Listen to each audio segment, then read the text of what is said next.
Let's find out about the story of the Nintendo 64. What did happen? Oh my goodness.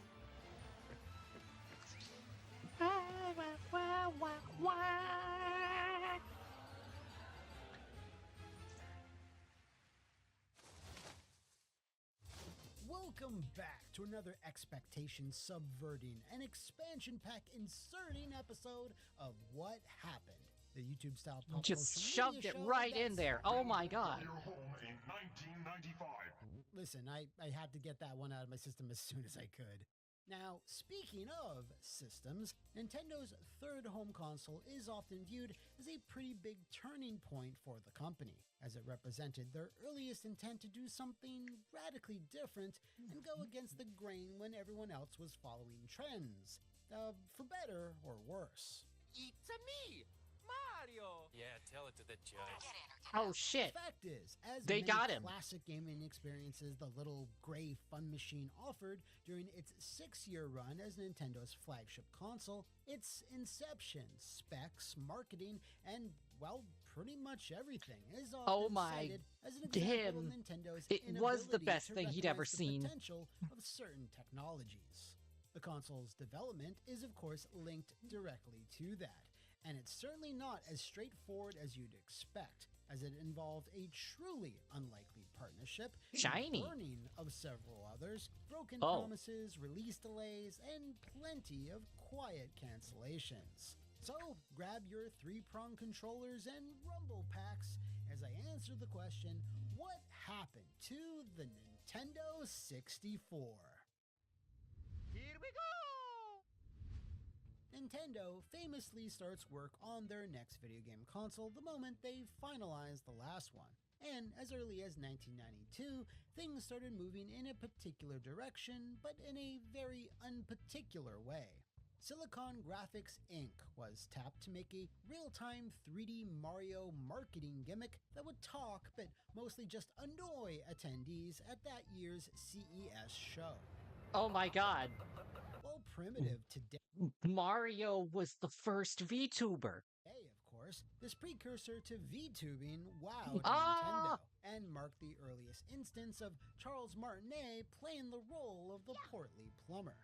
This collaboration between both SGI and Nintendo went so well, in fact, that it established a link that would prove extremely important in the coming years. Now, at the time, Silicon Graphics' main business was producing 3D visuals for use in the private sector, like for presentations, marketing, the boring stuff. But they had just started dipping their toes into more commercial efforts, like providing the computing power for special effects in Hollywood blockbusters, something they wanted to expand into even further. That Oh, led wow. to their participation with Jurassic Park, and after the 3D Mario presentation, they also saw the value in getting on board with the fastest growing entertainment medium, video games. CG Jurassic The Park pitch people was also simple. made the SGI's Nintendo graphical technology 64. would reduce costs as well as computing power, but could also still produce There's your impressive, high-quality results. f- But semi-false instead of Nintendo, knowledge. Let's spread that CEO shit of around. Silicon Let's make a Graphics, new, Jim Clark, brought their pitch first fucking- to Sega of America and Tom Kalinske, whose hat raised to the ceiling shit. once he saw what SG One of those things where you, fuck. Abandoned joke, and already had pen in hand to sign on the dotted line. Sega of Japan, however, completely nixed the idea, which shouldn't surprise anyone familiar with their history of making their own unique and sometimes perplexing choices. So, Jim Clark, remembering their 3D Mario Tuber collab, brought his company's pitch back to Nintendo and their then president, Hiroshi Strong Style Yamauchi. Strong who, to the Style. surprise of many, loved the pitch, and thus SGI's technology became the basis on which the Nintendo 64 would be built upon. Now, while an unexpected It's gonna pairing have at first, 64 the timing whole synced up bits. well with Nintendo's ideology, which had been shaped through their failed partnership with Sony on the ill-fated SNES CD add-on, and the string of CD-based consoles that weren't generating much excitement, like the 3DO or the lowly Amiga CD32. The Amiga CD32. The Fucking Amiga Sting, CD32. watch it go. But with a partner now It in went. place for the hardware, it was now up to Nintendo on how the games themselves would be made and on what format. And obviously that decision would be one of, if not the most important one Nintendo would make up to that point. Now, allow me to play devil's advocate for a moment, but there were plenty of legit reasons to be wary of the CD format in the very early 90s, as the consoles and peripherals that used them were not particularly The very CD, hype, as the but that's technology only for just wasn't there music yet. and Grainy computer. FMV clips and lengthy load times were not exactly the type of thing you'd want to have to design your entire flagship machine around, and thus Nintendo didn't bother, feeling that the technology was more suited for movies and music rather than games. How about a kiss for luck? You've got to be kidding. There was also the issue of piracy, and early on there was this stigma that I mean, CDs were yeah. incredibly easy to copy and distribute. And so Nintendo believed I that mean, their own yeah, they custom kinda were. cartridges would be a way to Let's be combat that. honest. On the other hand, advancements in technology usually move quite fast, so Nintendo dismissing CDs so early in their life cycle would obviously hurt them a little bit later. There was one other very critical benefit to compact discs though, and that was their much lower manufacturing costs. I mean, something they're so Nintendo, in their compact. ignorance or confidence, didn't pay much attention to. Hell, they didn't even pay attention when, according to former Sony Interactive Entertainment president Shuhei Yoshida, that Squaresoft had pleaded with Nintendo to dump cartridges.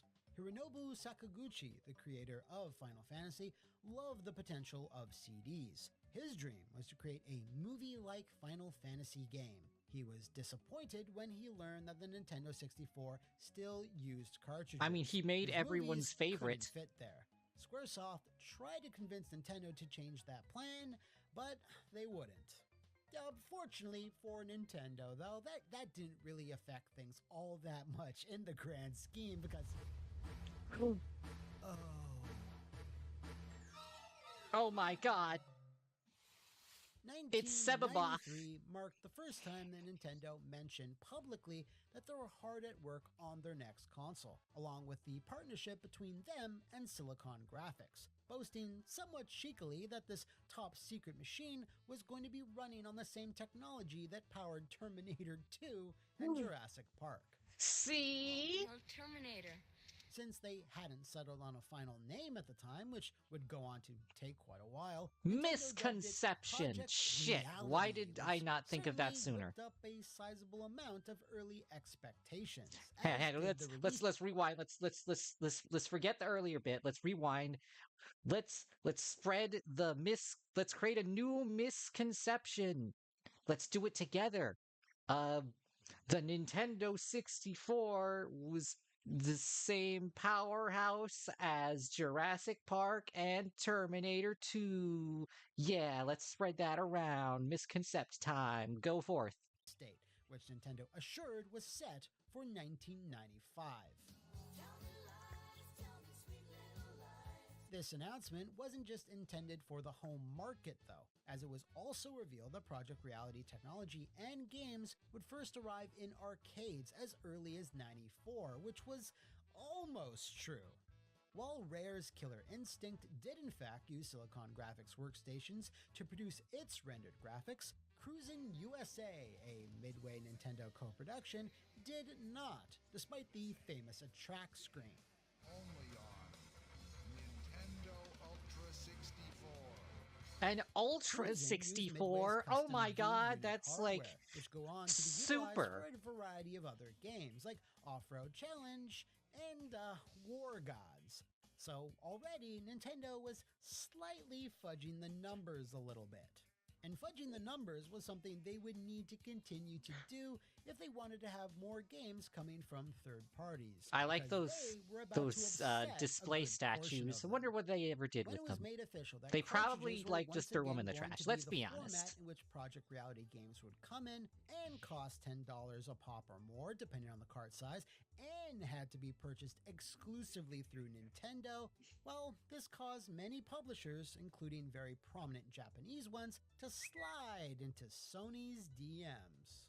You can't really blame them, because unlike older CD-based consoles, the PlayStation was designed to have games with both beefy storage capacity, but also be able to push polygons. The and PlayStation 3D was worlds designed to farther be than good. they'd gone up to that point, so it was attractive for a number of reasons. Chiefly the fact that CDs cost $1 to manufacture and can be procured by almost Oh my god, that's anybody. like almost To combat this exodus of 100% less. Nintendo needed to reach out to other publishers and developers that were willing to play ball. And while this was an admirable move in that it helped put a number of smaller companies on the map in the next few years, it wasn't a 100% wholly successful venture. That's because when Nintendo revealed the Dream Team in 1994, a list of partners who would be providing software for Project Reality, it read more like a veritable The "Who's Dream that?" of the video Team. game industry when compared to the likes of Square, Capcom, or Namco. These luminaries included Iguana Studios, Software Creations, Paradigm, Spectrum Holobyte, Ocean, and on top of them all, Mindscape. Nintendo Yeah. tried their best to hype these up as big Ooh. gets, and while it was certainly bolstered a little bit with the appearance of Midway and LucasArts, to many it felt like it was lacking a lot of the heavy hitters. Much better news would come I a mean, little I'm bit later gonna in be honest, 94, I where Nintendo really would confirm wouldn't the console's final name, which have was a not whole its lot final of, name, and the price they were insistence planning one way to or sell the it other. for, which was another very bold move. The Nintendo Ultra 64, an Ultra evolution of the 64. Super moniker, would retail for $250, It's so super. which was very competitive when super stacked up duper. against the toxic waste dump that was the $399 Amiga CD32, the $600 3DO, and even the $300 PlayStation. And you can't discount the fact that Nintendo touted this as a 64-bit machine. But which was, also, no one gave a 3 shit plus about 2, those first two. carry the one, twice the bits, hence twice the fun. Like, They were zero able to keep people the owned price those so first low two. due to the lack of a CD drive, which let Nintendo focus on other things like making 4 ports be the standard, while also CDs designing it being so that cheap, but the controllers and drive console expensive? itself could be Crazy. expanded. Ah, yes, the controllers. Outside of the console going all in on cartridges during a time when such a move was seen as not with it, it's probably still the most divisive design choice Nintendo had made. Reportedly, through 1994, their R&D division made over 100 prototype controllers of all shapes and sizes, but the central focus was always to design around its big innovation, which was the analog stick, as that would be key in controlling plumbers, monkeys, and futuristic bulldozers in 3D space.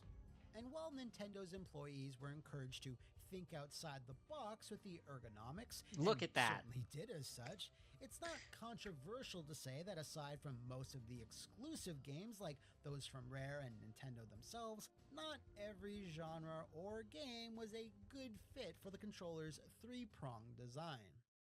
As 1995 It's a weird. rolled It around, is a choice. It's Nintendo weird. announced even I don't more know. partners It's who a would be weird pledging one. games for the Ultra 64. Although sadly, none of them were the bigger publishers that had started releasing hits over on the PlayStation Ultra and 64. Saturn. What's even sadder is that a pretty big percentage of these newly announced Ultra 64 titles never even came out. As Oh, many no. languish in development hell until being quietly canceled, such as Monster Dunk, Ultra Combat, Freak Boy, Buggy Boogie, and a port of the PC classic Descent. Oh As if man, that wasn't enough, behind the scenes at Nintendo R&D, that things weren't sucks. going as smoothly or as speedily either. For close to 2 years, Nintendo proudly and loudly declared that the Ultra 64 would hit store shelves in '95. which would have it lock horns directly with the North American launch of the PlayStation. This would hopefully curtail any possible time advantage Sony thought they would have in that territory, an advantage they would actually totally wind up getting. Since What? it was Oh, already but they halfway planned so into the year, meticulously. Nintendo announced that, the Ultra 64 would slip to December of My 1995 Ultra in 64, Japan and no! spring of 1996 for North America, a delay which they said was due to wanting to make the software the best it could be. The truth, however, wasn't as cut and dry, because according to a Is it October stranger than 1995 fiction? article in Upside magazine, SGI engineer Adrian Safarti said that this last-minute delay was directly caused by problems with the hardware itself. He claimed that the chips they were working on for Nintendo I'm not gonna underperformed in testing, say it. That's and thus mean. needed to be redesigned, which caused a domino effect on the Some of production you were timeline thinking the same for thing. I know entire you were. machine.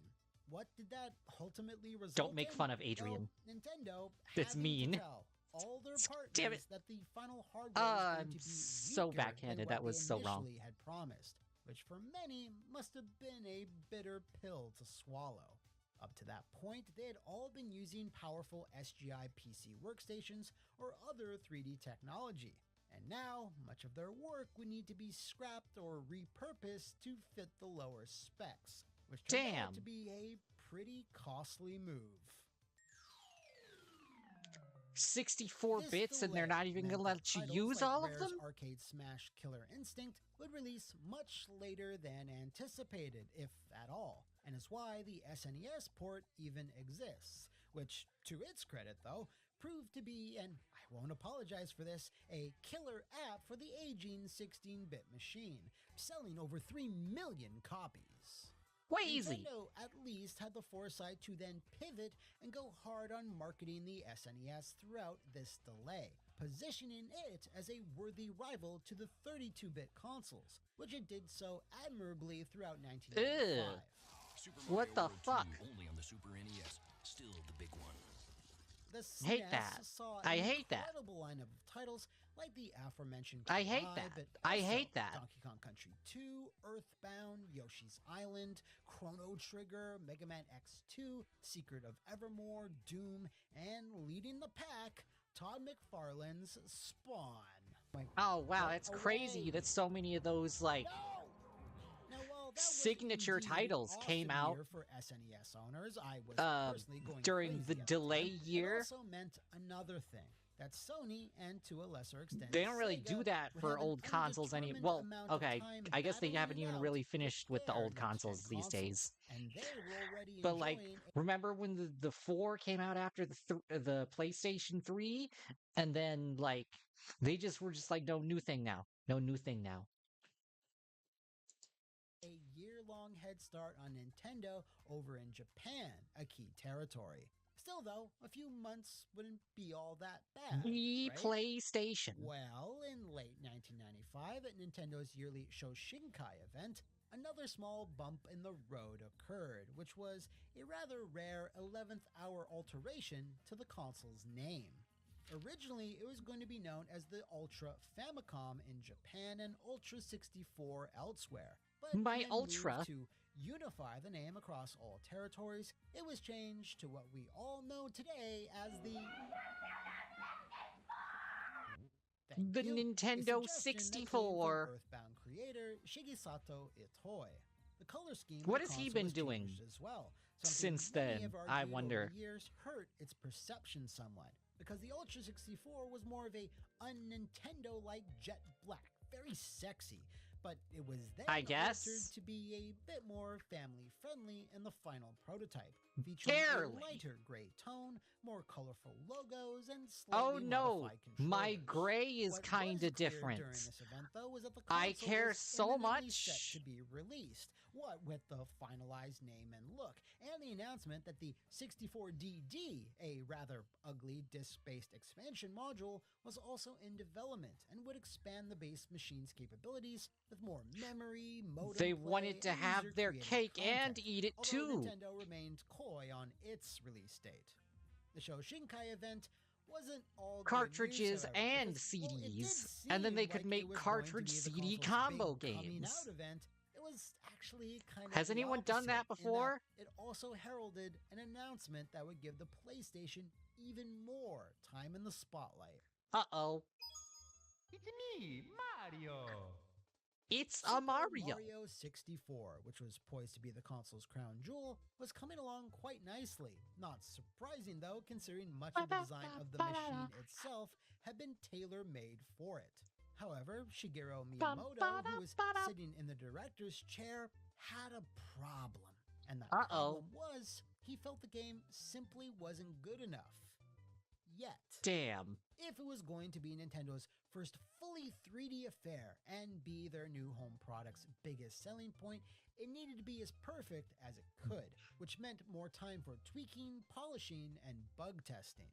So, in what couldn't have been an easy conversation, Miyamoto had to convince the heads of Nintendo, including Hiroshi Hardcore Yamauchi, to delay the launch of the entire console yet again, so it could sync up with Mario 64's full completion. And so it was. At the event, a delay They to actually June said yes. 1996 for Japan, September 30th for North America, and November for Man, Europe so was many officially delays. made official. Now, Officially. while obviously this was good for the overall quality of the launch titles, it also meant Sony was going to have an almost 2-year head start in their home country and now a full year everywhere else. At first, this didn't seem like it hampered the N64's hype much at all, as its launch was an unmitigated hit in Japan, selling out its initial 300,000 unit allotment, which caused Nintendo Clearly, to ship several people still 200,000 wanted it. over the coming weeks. Its launch lineup, however, wasn't exactly, how can I say this, robust. There was Mario 64, of course, which pretty much had a 1-to-1 attach rate, Pilot Wings 64, and Saikyo Habu Shogi, the true working horse of the launch titles.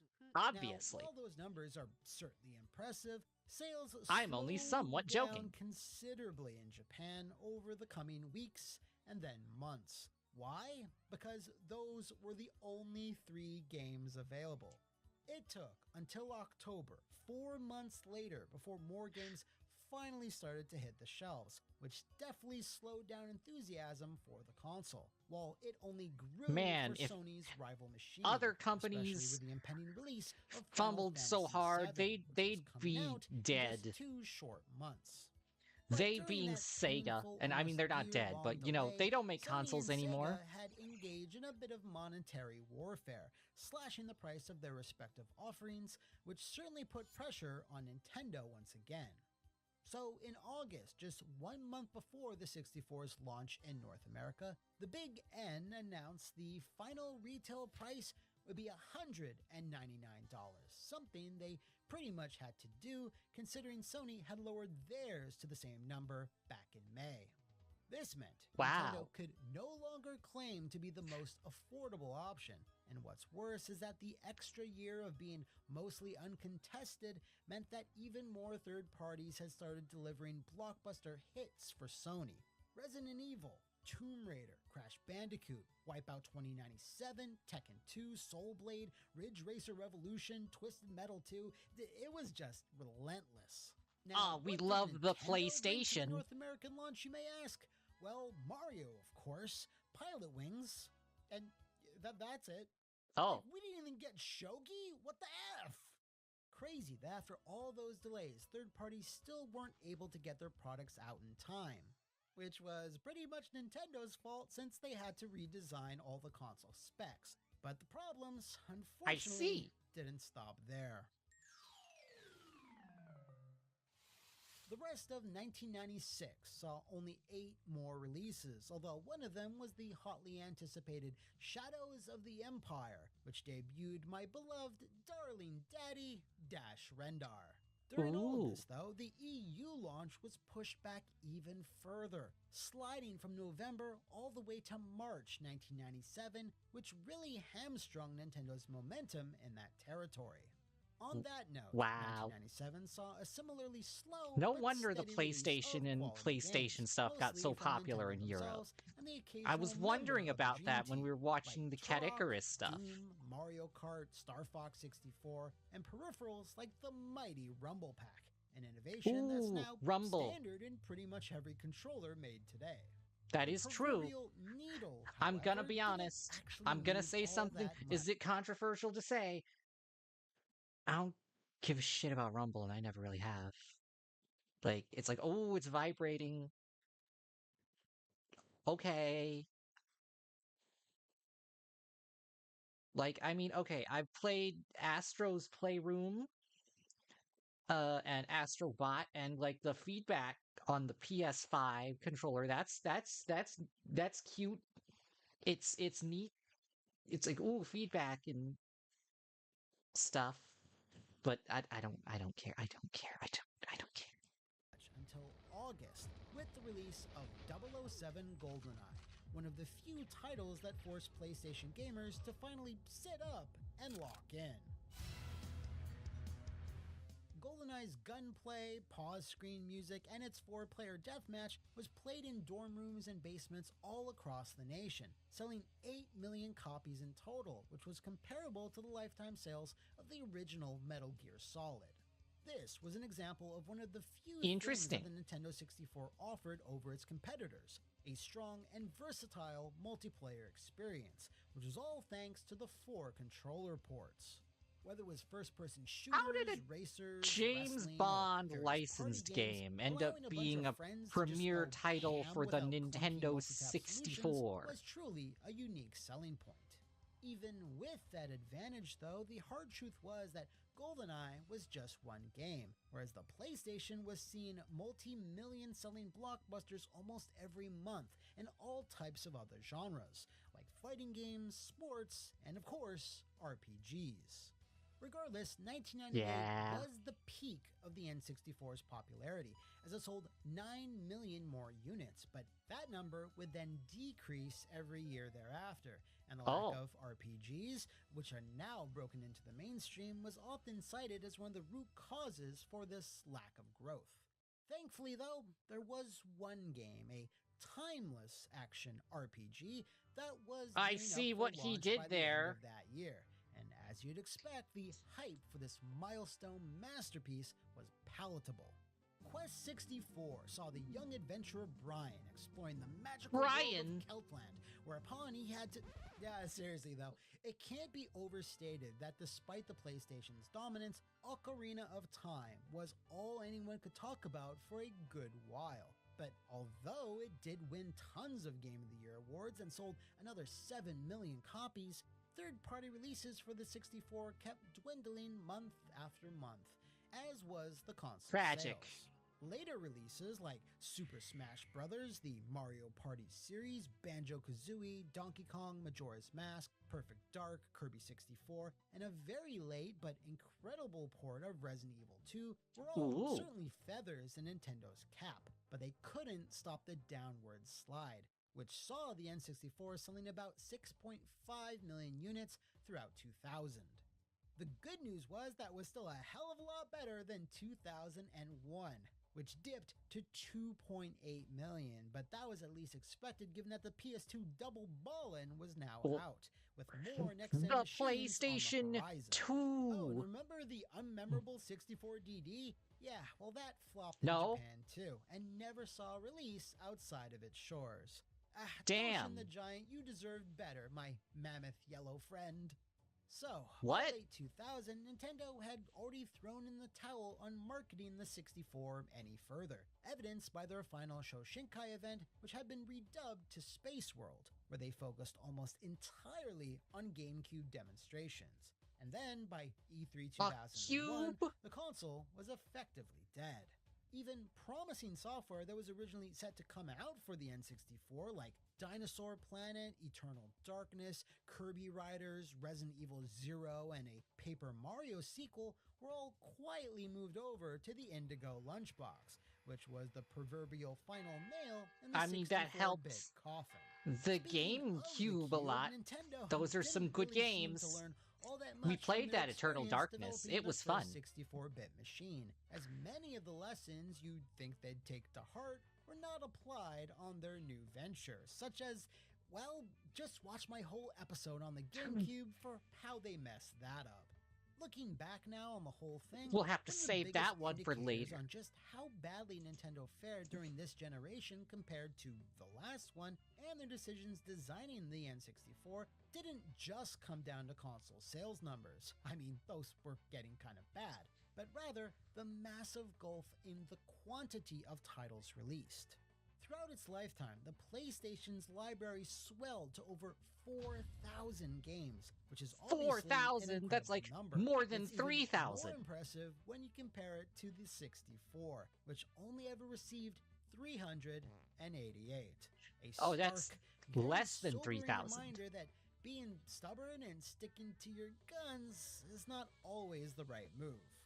When Hiroshi Salty Fuck Yamauchi was asked as to why he felt the PlayStation had dominated, and particularly in Japan, he said, and this is his quote, mind you, "Japanese gamers like to be alone in their rooms and play depressing games." Damn. So in summation, Is it your the job to Nintendo sell to those 64 people was and a big, convince them bold why your swing thing that, is good? despite not becoming a giant mainstream success, lives on through its indelible library. I mean, which, I think it while was a not pretty extensive, giant, pretty has installed mainstream itself success. in many mind It wasn't like palaces. number one, There's a but it reason was why Nintendo still highlights still the the best of the best when mainstream. it comes to the console today, and why it's still viewed with a potent wave of nostalgia by collectors and enthusiasts alike. So, hats off to you, you little gray Mario Zelda Rareware multiplayer Quest 64 machine. You were a bit weird, a bit behind the times, but damn it, you were memorable. Thank you so much for playing my game. And if you know that games, consoles, or movies that were also behind the times, let me know in the comments below or shout them out over on my social media. Yeah, See you go next do that, chat. time, and thanks for watching. Alright, I am gonna get a drink. I'm gonna be right back.